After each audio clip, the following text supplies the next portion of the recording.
Hi guys, Sarah here from Gateway, and I've heard that you have decided to take the IELTS exam. That's exciting! But are you feeling a little overwhelmed or confused about how to prepare? The exam has 4 sections: reading, writing, listening, and speaking. Have you decided how you're going to spend your precious study time? In today's video, I'm going to show you 3 ways you can prepare that will help you in all 4 sections of the exam. Let's get started. As you know, there are 4 sections to the exam, and there are specific strategies and tips for each section, and we can talk about those in a later video. But today, I want to talk about 3 skills which will help you in all sections of the exam. Those skills are paraphrase, practical grammar and vocabulary, and general knowledge. The first is paraphrase. Paraphrase simply means to state the same idea but use different words. Paraphrase is all over the IELTS exam. In the reading and the listening sections, the questions are not an exact copy of the words that you found in the reading text or in the listening audio. You need to be able to recognize and interpret paraphrase in order to answer the questions correctly. For example, let's say you're in the IELTS reading exam and you find this passage. Customer surveys showed that 75% of customers strongly disliked the innovative beverages in favor of the traditional flavors. Based on this data, the company immediately reversed course and ceased production on 4 out of the 5 drink flavors they'd introduced in the market that year. Now you come to the question. Original flavors were preferred by the majority of shoppers, leading the company to A, experiment with more new flavors in hopes of finding ones agreeable to customers.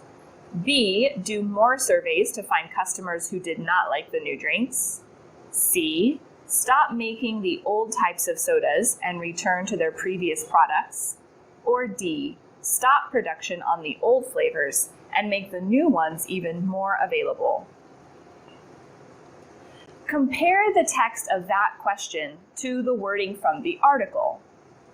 In the article, it says 75% of customers, while the question uses majority of shoppers. It's the same idea, different words. In the article, it says customers strongly disliked the innovative beverages in favor of the traditional flavors. In the question, this is paraphrased as original flavors were preferred. In order to get the correct answer, which is C, you also have to recognize and understand the paraphrase as it appears in the options. For example, ceased production in the article becomes stopped making in the question. In the writing and speaking sections, you need to be able to use paraphrase in order to avoid using the same words or grammar structures that the examiner used in giving you the prompt. For example, let's say you get a writing prompt that says, corporations should prioritize profit even at the expense of the environment. How much do you agree or disagree with this statement? You need to begin your essay by introducing the question that you're going to be writing about. However, if you introduce the topic by repeating many of the words or phrases that they used, that will lower your score. So if you write something like, many people say that corporations should prioritize their profits even though it is costly to the environment. This will not help you get a higher score because it's basically a copy of the sentence they already gave you. You simply changed a couple of words but kept the basic grammar structure. Instead, you want to start your essay with a paraphrase of the question that they gave you. So for example, you could write something like, corporations are often not held accountable for how they damage the environment because it is believed their first responsibility is to their bottom line and investors. This is a stronger start to your essay because it uses a different grammar structure and different words to convey the same meaning. As you practice for the IELTS, look out for this type of paraphrasing. Notice what words or phrases are mirroring each other in your reading or your listening practice. Underline them so that you remember the connection. You will find it everywhere. Try using paraphrase for yourself. After you've read an article for reading practice, take 1 or 2 sentences or even a whole paragraph and try paraphrasing it. Write it out again using your own words and sentence structure. It will feel complicated in the beginning, but the more you use it and look out for it, the easier and more natural it will become. Paraphrase depends a lot on your grammar and vocabulary skills, so let's talk about those next. In order to improve your vocabulary and grammar in a way that's going to help you on the IELTS exam, you need to think about the difference between a skills test and a knowledge test. On a knowledge test, it's good enough simply to know about the information that's on the test. You memorize the facts and figures. On a skills test, you need to know how to use the skill practically. For example, let's say that I want to learn to play the piano. I can study all the knowledge about the piano, how many keys there are, how it works, famous piano players in history. All of this would work if I were taking a knowledge test about the piano. But none of the information helps me to have the skill of playing the piano. In order to prepare for a skills test, I need to take a small amount of information, the musical notes made on a piano, and practice finding those musical notes over and over on a real piano. The IELTS exam is a skills test.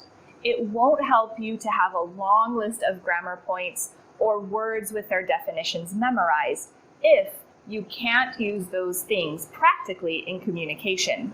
So, how should you study grammar and vocabulary? Focus on using what you've learned in vocabulary and grammar in practical communication situations. For example, let's say that you don't know how to use introductory clauses at the beginning of a sentence. First thing is to go learn about that from a grammar book. Get all the grammar points. But then you should focus on using that grammar point in practical communication. So, write a lot of sentences with introductory clauses at the beginning until you can do it confidently. Include at least 1 sentence with an introductory clause every time you're giving a speaking response. When you're doing your reading or your listening practice, watch out for sentences that have an introductory clause and notice how they're used. The bottom line here is don't just memorize definitions or grammar points. Make sure you can use them in practical communication so that your communication skills improve. For more information on how to improve your vocabulary, check out my video. The link is in the description box below. Are you ready for the 3rd tip? This is a big one. It will help improve your IELTS test scores if you learn widely and think carefully about a range of current event or general knowledge topics. This is especially true on the speaking and the writing sections of the test. In those sections, you are regularly asked to share your opinion about a range of topics like education, the environment, society, or technology. Let's say you're asked a question like, what are the biggest problems with the use of technology these days? If you've never thought about the problems with our modern day use of technology, then this question will feel really difficult to you. Not only do you need to think about how best to communicate your ideas in English, first, you have to come up with some ideas. The question will feel a lot easier to you if you've already thought about the pros and cons of people's use of technology and maybe even read an article or 2 giving other people's opinions. Studying this sort of general information can also help you in the reading and listening sections. In those sections of the exam, you're often given information about science, society, or technology.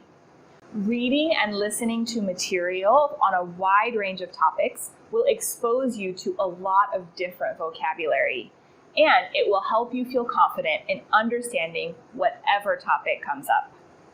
You can make this sort of practice part of your daily routine by listening to a current events podcast while you get ready in the morning, or after dinner, reading from an online magazine like the Scientific American, or reading the opinion section of a newspaper from the country that you're hoping to move to. A small daily dose of current events topics will help you be prepared and confident for whatever information you encounter or need to discuss on the exam.